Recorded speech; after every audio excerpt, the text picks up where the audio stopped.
নমস্কার বন্ধুরা, moms kitchen 408 আমি চৈতালি। বিগত 1 মাস ধরে আপনাদের সাথে আমার কোনো যোগাযোগ নেই। 1 মাস ধরে আমি কোনো রান্না আপনাদের সাথে শেয়ার করতে পারছি না, আমার একটু ফ্যামিলির সমস্যার জন্য। আমার পরিবারে কিছু সমস্যা এসেছিলো, সেজন্যই আমি আপনাদের সাথে কোনো রান্না শেয়ার করতে পারিনি। তা যাই হোক, আজকে একটা রান্না আপনাদের সাথে শেয়ার করছি। একটু ভিন্ন ধরনের রান্না, একটু ভিন্ন টেস্ট। তো চলুন রান্নাটা শুরু করে দিই।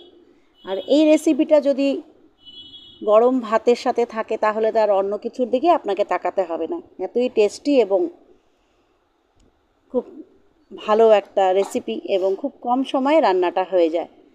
তাহলে শুরু করি রান্নাটা। প্রথমে আমি এখানে নিয়েছি কচু পাতা। কচুর ডগা তো আমরা খেয়েই থাকি শাক, কিন্তু কচুর পাতাটা কি কোনোদিনও খেয়েছেন?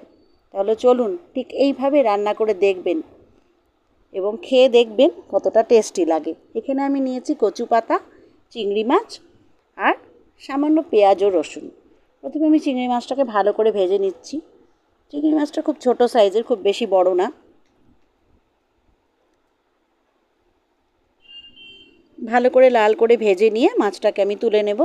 দেখতে পাচ্ছেন বেশ সুন্দর লাল করে ভাজা হয়ে গেছে এবং মাছটাও খুব অল্প পরিমাণে, যেহেতু শাকটাও অল্প।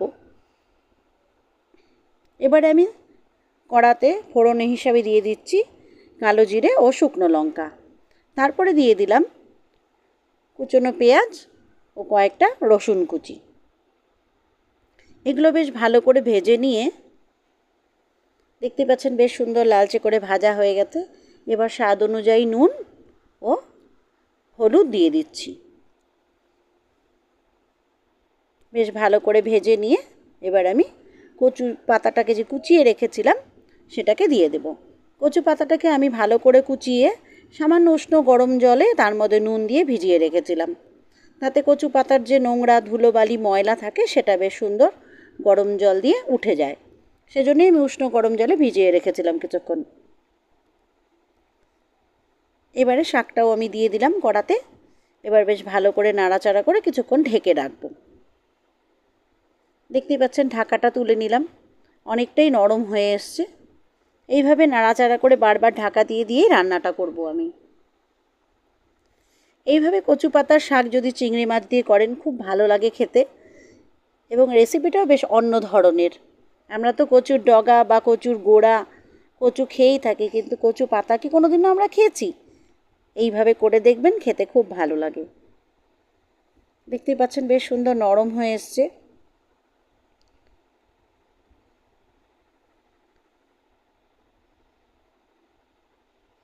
এবারে আমি এর মধ্যে দিয়ে দিচ্ছি 3টে চেরা কাঁচা লঙ্কা। আপনারা আপনাদের স্বাদ অনুযায়ী যেভাবে যেমন ঝাল খান সেভাবেই দেবেন। আমি এখানে 3টেই কাঁচা লঙ্কা দিলাম। বেশ ভালো করে নাড়াচাড়া করে আবার কিছুক্ষণ ঢাকা দিয়ে দিব। আমি খুন্তির সাহায্যে রসুনগুলোকে বেশ একটুখানি থেতলে দিলাম, তাহলে রসুনের গন্ধটা কচুর পাতার মধ্যে যাবে এবং খেতেও খুব ভালো লাগবে। এবার ভাজা চিংড়ি মাছগুলোও দিয়ে দিলাম। চিংড়ি মাছ আমি যেই তেলে ভেজেছি সেই তেলেই কিন্তু কচু পাতাগুলো দিয়ে দিয়েছি, তাহলে চিংড়ি মাছের গন্ধটা বেশ সুন্দর মিলেমিশে যাবে কচু পাতাটার মধ্যে। দেখতেই পাচ্ছেন কি সুন্দর নরম হয়ে এসছে।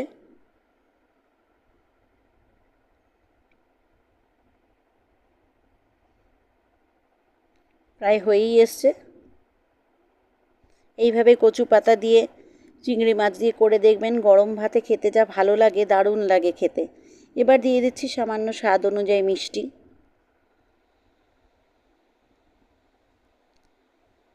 সামান্য চিনি দিয়ে দিলাম, দিয়ে নাড়াচাড়া করে রান্নাটা হয়েই এসছে। এবার নামিয়ে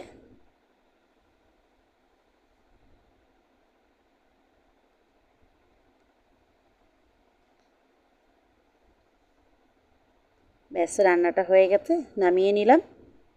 এবার চলুন, ফটাফট খেতে হবে তো। গরম ভাতে এরকম একটা রেসিপি যদি থাকে তবে আর কি চাই।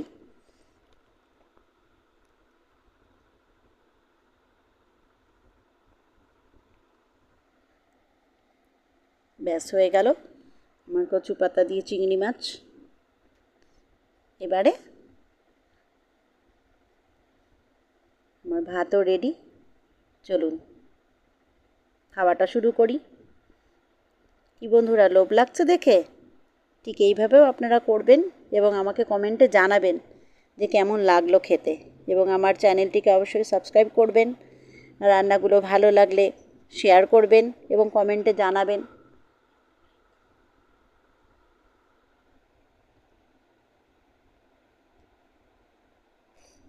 বেশ লোভনীয় হয়েছে কিন্তু দেখতে, কিন্তু খেয়েও তো দেখতে হবে কেমন হয়েছে।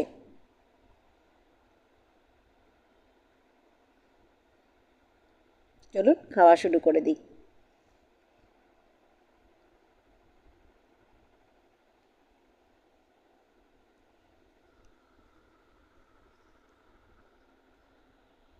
গরম ভাতে এই রকম কচুর শাক চিংড়ি মাছ দিয়ে যদি থাকে তবে তার কিছুই চাই না বন্ধুরা।